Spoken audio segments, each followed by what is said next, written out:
হয় চাওক, আটাইতকৈ ডাঙৰ কথাটো হৈছে এই গোটেই অসমত বিভিন্ন সময়ত ভুৱা চিকিৎসক যে আছে সেই কথাটো মাজে মাজে পোহৰলৈ আহি আছিলে আৰু এই গোটেই প্ৰক্ৰিয়াটোৰ বিৰুদ্ধে সংঘবদ্ধ হৈ ডাক্তৰ অভিজিত নেওগ যিগৰাকী এতিয়া তেওঁৰ নেতৃত্বত এই গোটেই কাৰবাৰটো হৈ আছে, গোটেই বিৰুদ্ধে অভিযান চলি আছে।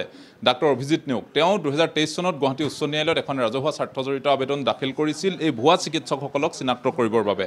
আৰু তাৰ পৰিপ্ৰেক্ষিতত গুৱাহাটী উচ্চ ন্যায়ালয়ে ভুৱা চিকিৎসক প্ৰতিৰোধী গোট গঠন কৰিবলৈ ৰাজ্য চৰকাৰক নিৰ্দেশ দিছিল আৰু সেই গোটটো তেওঁ গঠন কৰি তেওঁৰ নেতৃত্বত এতিয়া এই গোটটোৱে সমগ্ৰ অসমতে অভিযান চলাই আছে। এতিয়ালৈকে তেওঁ সেই গোটটোৰ নেতৃত্ব লোৱাৰ পিছত এতিয়ালৈকে 10জন চিকিৎসকক গ্ৰেপ্তাৰ কৰা হৈছে। ইয়াৰ পূৰ্বে তেওঁ নিজৰ ফালৰ পৰা তেওঁৰ নিজৰ একক প্ৰচেষ্টাৰে প্ৰায় 35জন এনে ভুৱা চিকিৎসকক গ্ৰেপ্তাৰ কৰিছিল। মই পোনপটীয়াকৈ ডাক্তৰ অভিজিত নেওগৰ ওচৰলৈ আহিব বিচাৰিছোঁ। আপুনি 2023 চনৰ পৰা হয়তো তাৰ আগৰ পৰাও এই গোটেই প্ৰক্ৰিয়াটোৰ সৈতে জড়িত হৈ আছে যে ভুৱা চিকিৎসকে অসমত বিভিন্নজনক গিনিপিক সজাই চিকিৎসা কৰি আহি আছে আৰু শেহতীয়াকৈ আপুনি এই এণ্টি কোৱেকাৰী ইউনিটৰ মুৰব্বী হৈছে। গোটেই প্ৰচেছটো কওকচোন, আচলতে কেনেধৰণে এওঁলোকে চিকিৎসা চলাই থাকে আৰু তেওঁলোকক চিনাক্ত কৰাৰ প্ৰক্ৰিয়াটো কি? এওঁলোকে কিছুমানে বাগানত, কিছুমানে চহৰ এৰিয়াত, কিছুমানে ধৰক কিছুমান জেগাত হেৰিতে গুৱাহাটীতে আছে বহুত কেইজনৰ নিজৰ চেম্বাৰ বা ফাৰ্মাচী বা ক্লিনিক এখন খুলি লয়, সেনেকৈ চলে। মেইনলি আমি প্ৰথম আমি পাইছিলোঁ বাগানত বহুত বেছি আছে, কাৰণ মানে বাগানৰবিলাক অলপ ৰিম'ট লোকেশ্যন হয়তো বাগানবোৰ, তাতে তেওঁলোকে কোনো পটকৈ ধৰক স্ক্ৰুটিনি নাথাকে। কিন্তু এতিয়া স্ক্ৰুটিনিবিলাক আৰম্ভ হৈছে। মই আপোনাক ক'লো অলপ আগতে, যোৱা মাহত আমি labour welfare department government of আছামৰ পৰা আমাক এখন ইনষ্ট্ৰাকশ্যন দিছিলে যে বাগানখিনি কোন কোন আনকুৱালিফাইড ডক্টৰ আছে চেক কৰি আইডেণ্টিফাই কৰি এপ্ৰিহেণ্ড কৰিব লাগে with the help of Assam police. তো মেডিকেল ইনস্পেক্টৰ প্লান্টেশ্যনেও ৰেছপণ্ড কৰিলে। তো আমি এতিয়া আইডেণ্টিফাই কৰি আছোঁ, কিছুমান বাগানত মেক্সিমাম ধৰা হৈছে। আৰু এই যেনেকৈ ক'লোঁ আপোনাৰ ক্লিনিক খোলে, গভৰ্ণমেণ্ট চাকৰি নকৰে, ক্লিনিক খোলে বাগান, প্লাছ নিজৰ কিছুমানে পলিক্লিনিকো খুলি লৈছিলে। আৰু হেৰিয়াত নহয় জানো এই নাৰ্ছিং হোমবিলাকতো তেওঁলোকে কিছুমানে হয় নাৰ্ছিং হোমত কাম কৰে, কিছুমান নাৰ্ছিং হোমত কাম কৰে এজ ৰেচিডেণ্ট ডক্টৰ বা এজ এ ডক্টৰ কাম কৰে, সেনেকুৱাও পাইছোঁ আমি। তো সেইবিলাকৰো কি হয়, নাৰ্ছিং হোমৰ অথৰিটিবিলাকে ভালকৈ ক্ৰেডেঞ্চিয়েলিংবিলাক নকৰে, তেওঁলোকৰ চাৰ্টিফিকেটবোৰ ভেৰিফিকেশ্যন কৰিব লাগে, সেইবিলাক নকৰে, বহুতে নাজানে, তেনেকুৱাও কৰি থাকে, তেনেকুৱাও পাইছোঁ আমি। এই বহুত টাইপৰ জেগাত থাকে সিহঁতে। বিশেষকৈ যিসমূহ খুব ৰিম'ট এৰিয়া, ধৰ্মীয় সংখ্যালঘু প্ৰধান অঞ্চল, দবকা হোজাই এনেকুৱাবিলাকত এই সংখ্যাটো অলপ বেছি হয় নেকি? এনেকুৱা জেগাত বেছি হয়, কাৰণ অলপমান লিটাৰেচি লেভেলটো মানুহৰ কম থাকে, plus access to health care যোনটো কওঁ ন আমি, এক্সেছটো মানুহৰ অলপ কম থাকে। ধৰক খুব ৰিম'ট এৰিয়াৰ পৰা স্পেচিয়েলিষ্ট এজন বিচাৰি আহিবলৈ তেওঁ ওলাই আহিব লাগিব, সেনেকুৱা জেগাত তেওঁলোকে অলপ সিহঁতৰ প্ৰেজেঞ্চটো বেছি। এতিয়ালৈকে কিমানজন ডক্টৰ আপুনি একক প্ৰচেষ্টাৰে আপুনি ইয়াৰ দায়িত্ব লোৱাৰ আগলৈকে ভুৱা চিকিৎসক প্ৰতিৰোধী গোটৰ দায়িত্ব লোৱাৰ আগলৈকে আপুনি একক প্ৰচেষ্টাৰে এই কামটো কৰি আছিলে, তেতিয়াৰ পৰা এতিয়ালৈকে আপোনাৰ নেতৃত্বত কিমানজন এনেধৰণৰ ভুৱা চিকিৎসক গ্ৰেপ্তাৰ হৈছে? এতিয়ালৈকে লেটেষ্ট ধৰক 46জন আমি এপ্ৰিহেণ্ড কৰিব পাৰিছোঁ আৰু with the help of police 46 হৈছে এতিয়ালৈকে।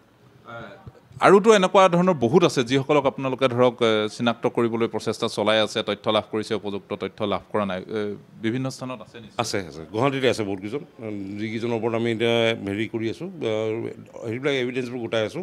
সেইখিনি ধৰক ৰিচেণ্টলি আমি কৰিম আৰু এভিডেঞ্চখিনি অলমষ্ট ফাইনেল ষ্টেজত আছে।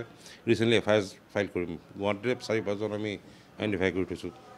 আৰু দ্বিতীয় কথাটো হৈছে তেওঁলোকে এই যে চিকিৎসা কৰে, এওঁলোকে চিকিৎসা কৰাৰ লগে লগে জনস্বাস্থ্যৰ প্ৰতি যিজনে চিকিৎসা গ্ৰহণ কৰে তেওঁৰ প্ৰতিটো এটা ভাবুকি আহি পৰে, নহয় জানো? তেওঁলোকৰতো কোনো আনুষ্ঠানিক শিক্ষা নাই, সাধাৰণ অভিজ্ঞতাৰে ধৰক ময়ো জানো পেৰাচিটামল কেতিয়া খাব লাগে বা গেষ্ট্ৰিকৰ টেবলেট এটা কেতিয়া খাব লাগে, কিন্তু তাতকৈ যেতিয়া ওপৰলৈ গুচি যায় এইটোতো স্বাস্থ্যৰ প্ৰতি যথেষ্ট ক্ষতিকাৰক হয়, সাধাৰণ মানুহখিনিক গিনিপিক সজোৱা হৈছে।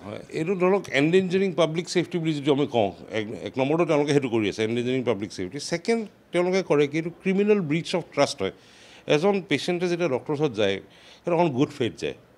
আজিলৈকে হয়তো আপুনিও কাকো ডক্টৰৰ ওচৰত গৈছে বহুতবাৰতো, কিন্তু গৈ পেলাই আপুনি যেন কেতিয়াবা সুধিছে আপোনাৰ চাৰ্টিফিকেটখন দেখাওক বা হেৰিখন চাই লওঁ, সেইটো নকৰে আপুনি কেতিয়াও, কোনেও নকৰে, অন গুড ফেইথ যায় বিশ্বাস কৰি পেলাই। চ' ক্ৰিমিনেল ব্ৰিচ অফ ট্ৰাষ্টটো হয় তাতে, এইবিলাকতো কৰেই তেওঁলোকে, প্লাছ আদাৰ লিগেল ভায়লেশ্যনবোৰতো আছেই, তেনেকুৱা হৈছে।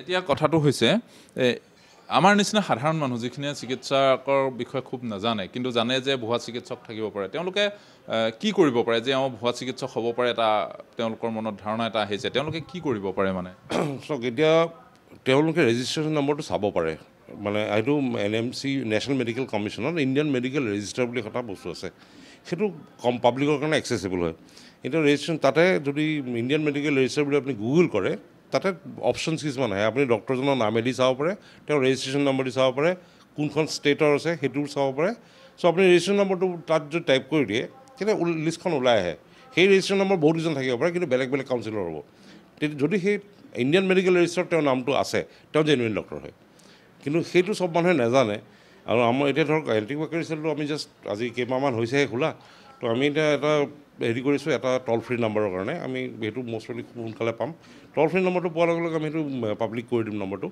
তেতিয়া আমাক পাব্লিকলিও মানে সেই নম্বৰটো জনালেও আমি ভেৰিফাই কৰি দিব পাৰিম মানে কাৰোবাৰ যদি সন্দেহ হয় তেওঁলোকে সেই টোল ফ্ৰী নাম্বাৰটোত জনালে আপোনালোকৰ ফালৰ পৰা সেইটো সেই নম্বৰটো এতিয়ালৈকে অহা নাই আহিবই আমি কথা বতৰা পাতি আছোঁ এইটো সোনকালে আহিব নম্বৰটো সেয়া আছিল ডাক্তৰ অভিজিত নেওগ মই ইতিপূৰ্বে উল্লেখ কৰিছোঁ যে এওঁৰ নেতৃত্বত ভুৱা চিকিৎসকৰ বিৰুদ্ধে দীৰ্ঘদিনৰ পৰা অভিযান অব্যাহত আছে তেওঁ একক প্ৰচেষ্টাৰে বহুকেইজন ভুৱা চিকিৎসক চিনাক্ত কৰিছে এই দায়িত্বটো লোৱাৰ আগলৈকে তেওঁ ভুৱা চিকিৎসক প্ৰতিৰোধী গোটৰ দায়িত্ব লোৱাৰ আগলৈকে তেওঁ একক প্ৰচেষ্টাৰে এই কামটো কৰিছিলে তেওঁ একক প্ৰচেষ্টাৰে গুৱাহাটী উচ্চ ন্যায়ালয়ত এখন ৰাজহুৱা স্বাৰ্থজড়িত আবেদন দাখিল কৰিছিলে সেই আবেদনৰ ভিত্তিত গুৱাহাটী উচ্চ ন্যায়ালয় খুব কঠোৰ হৈছিলে স্বাস্থ্য সঞ্চালকালয়ৰ বিৰুদ্ধে আৰু তেতিয়া স্বাস্থ্য সঞ্চালকালয়ে এই গোটটো গঠন কৰি দিছিলে এওঁক মুৰব্বী হিচাপে দায়িত্ব দিছিলে আৰু তাৰপিছত যিখিনি কাম তেওঁ আগবঢ়াব লাগে সেই কামখিনি আগবঢ়াই গৈ আছিলে